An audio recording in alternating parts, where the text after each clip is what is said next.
eVTOL. Basicamente é um helicóptero, uma mistura de drone com helicóptero elétrico. Né?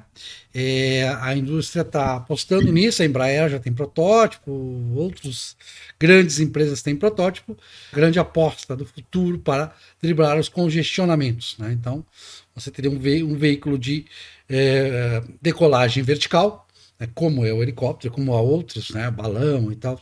Você pode listar os veículos que têm decolagem vertical, e depois ele anda para lá e para cá.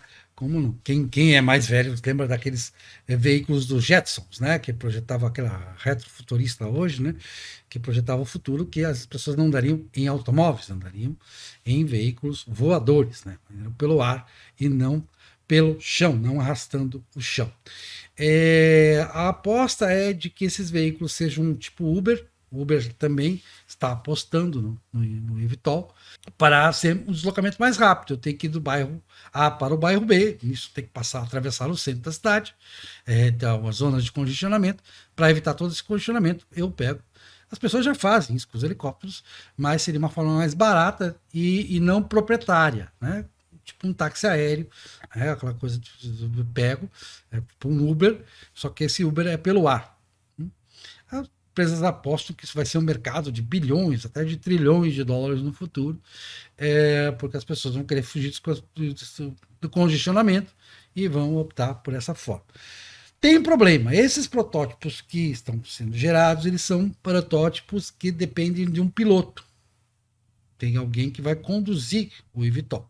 A gente sabe que um piloto de helicóptero hoje é um sujeito muito bem remunerado, o que encarece, além da manutenção do helicóptero, do custo do helicóptero, é um negócio que pesa bastante o pagar o salário, a remuneração que seja daquela corrida para o piloto do helicóptero.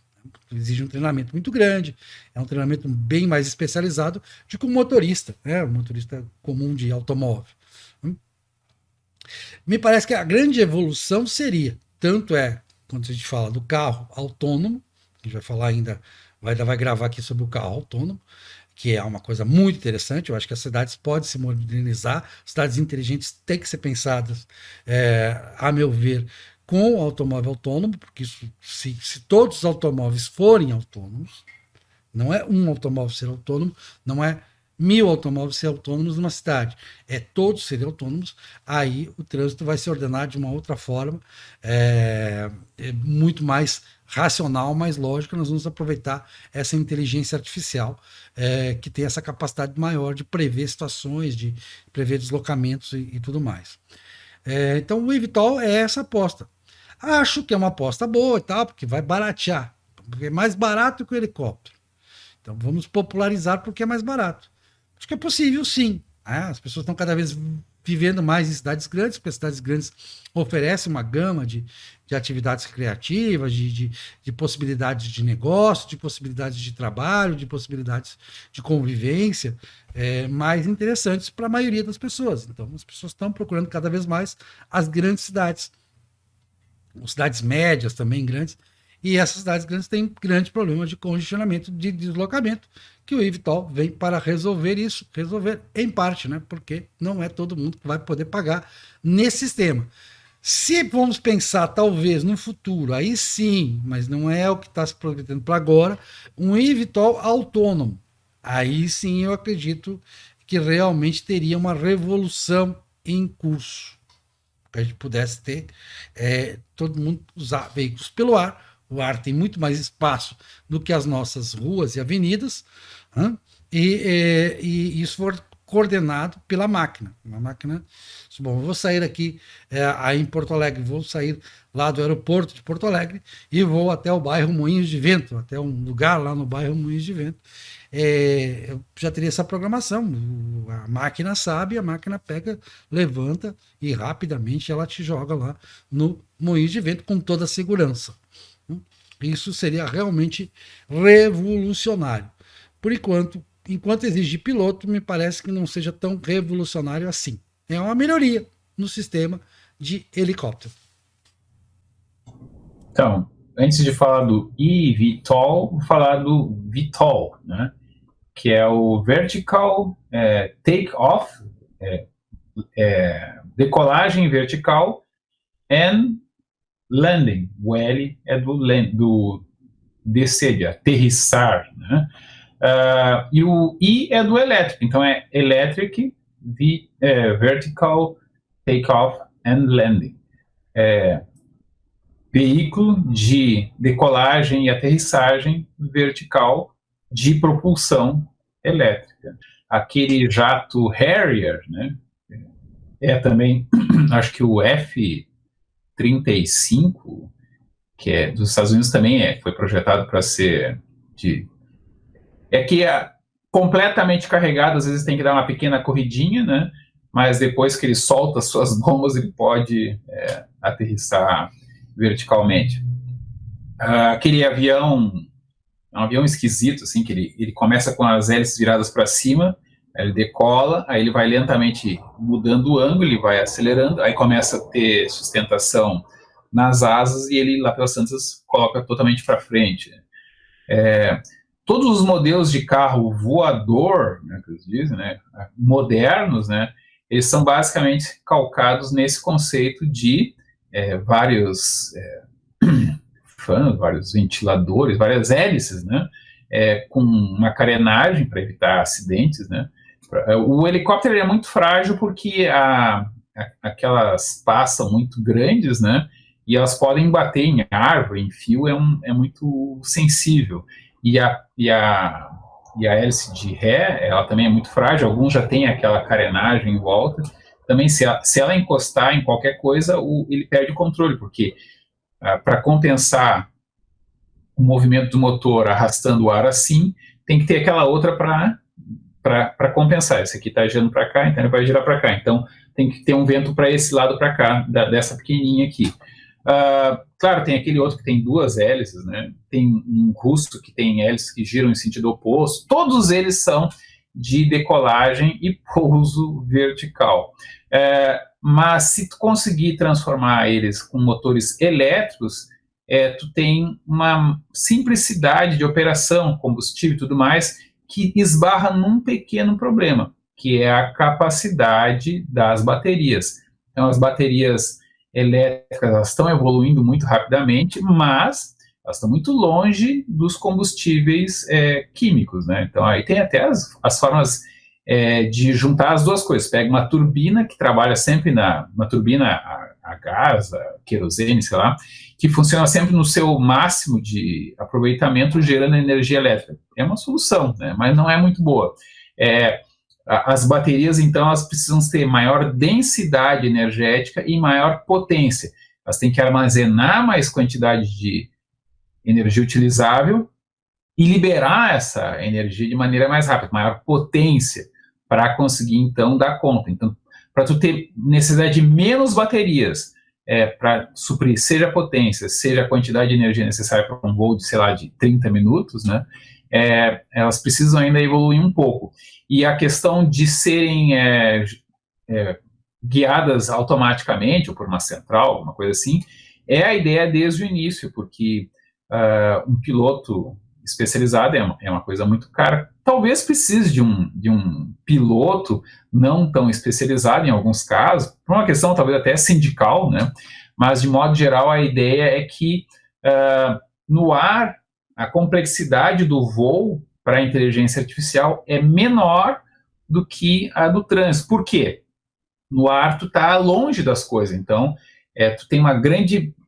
se tu errar 2 metros para cá, 2 metros para cá, não tem grande diferença. Numa rua, se tu errar 2 metros para cá, 2 metros para cá, ou tu atropelou alguém na calçada, ou tu bateu num outro carro que está indo no sentido oposto. É o mesmo princípio do piloto automático do avião, né? A gente sabe que tem muita crítica, mas tal avião caiu por uma falha do piloto automático. Mas isso é estatisticamente muito mais raro do que os aviões que caem por uma falha humana do piloto. A gente sabe que depois da introdução do piloto automático, o número de acidentes aéreos por quantidade de decolagens, de aterrissagens, diminuiu e não aumentou. Então a gente sabe que essa história do piloto automático ela é muito antiga até, é muito mais antiga que o carro autônomo, né, que é o automóvel autônomo, justamente porque é o que você está dizendo, é mais fácil coordenar no ar, eles têm sensores, claro, estamos em rota de colisão com outra aeronave, ele já sabe daquilo, já vai desviar, vai haver uma comunicação entre os dois sonares e tal, toda essa história, né? Que até se diz aquele famoso acidente do avião da Gol, lá em Mato Grosso, que caiu por um choque com uma outra aeronave, a outra aeronave tinha desligado o transponder, quer dizer, desligado tanto o piloto automático, para que tivesse a sensação de estar pilotando, quanto o transponder. Então, o duplo desligamento fez com que houvesse a colisão, causou aquela colisão. Então, se tivesse tudo ligado, se tivesse tudo funcionando automaticamente, não teria havido aquela colisão. Isso aí, os técnicos que analisaram o acidente chegaram a essa conclusão. Se a gente deixar só a mente automática resolver o problema junto com outra, elas não vão se bater. Porque elas têm toda uma programação para evitar isso. Tem vários sistemas redundantes de segurança para evitar isso. Então, eu acredito no futuro de um eVTOL que tem essa colocação.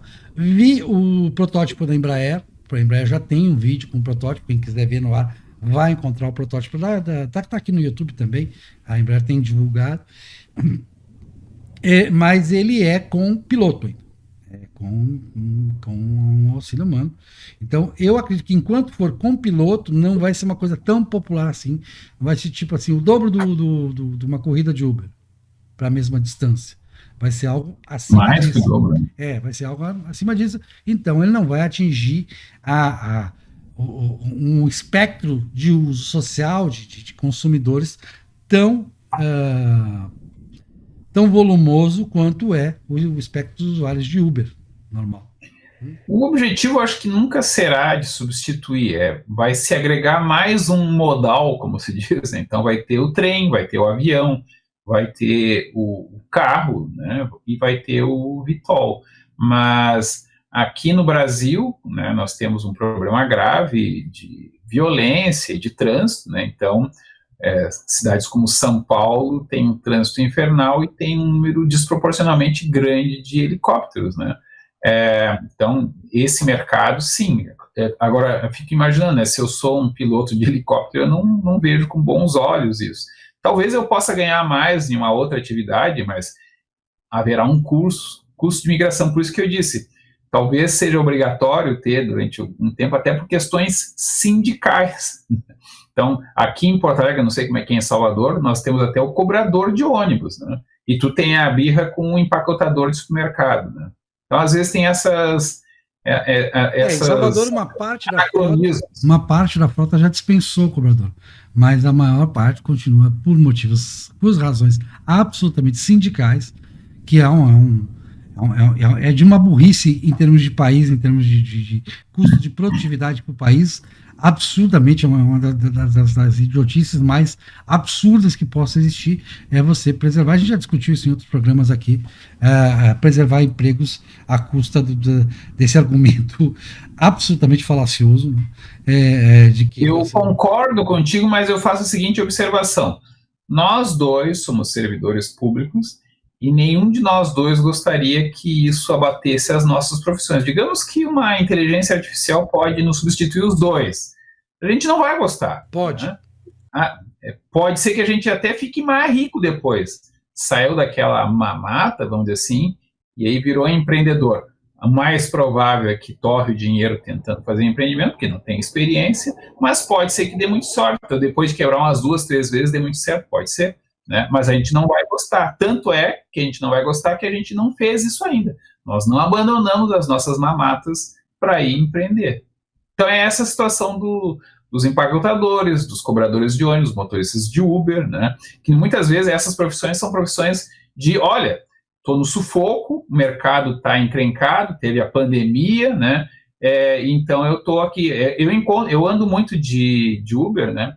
E então é muito engenheiro, professor, já encontrei até um policial civil trabalhando de motorista de Uber, mas tu não ganha uns 10 mil? Ganha, mas não, esse horário aqui está livre, ele entrou nesse mercado. Eu não sei se ele ficou, né? Então tem essa questão. Há coisas melhores para fazer, mais criativas? Sim, claro que é, só que se tornam normal. Então eu sempre dou o exemplo do advogado, né? O advogado hoje, com o celular, ele tem aqui nessa coisinha aqui, ele de certa maneira tem uns 10 empregados aqui, né? Ou seja, 10 pessoas que ia ter uma datilógrafa que ia ler e ia passar limpo. Não existe mais. Eu posso tirar uma foto e digitalizar reconhecimento de caractere se eu quiser, né? Tem uma série de recursos automáticos que substituíram já muitos empregos. Isso aumentou o desemprego? Não. Isso deixou as pessoas mais pobres? Não, muito pelo contrário. Mas, no curto prazo, é percebido como uma perda.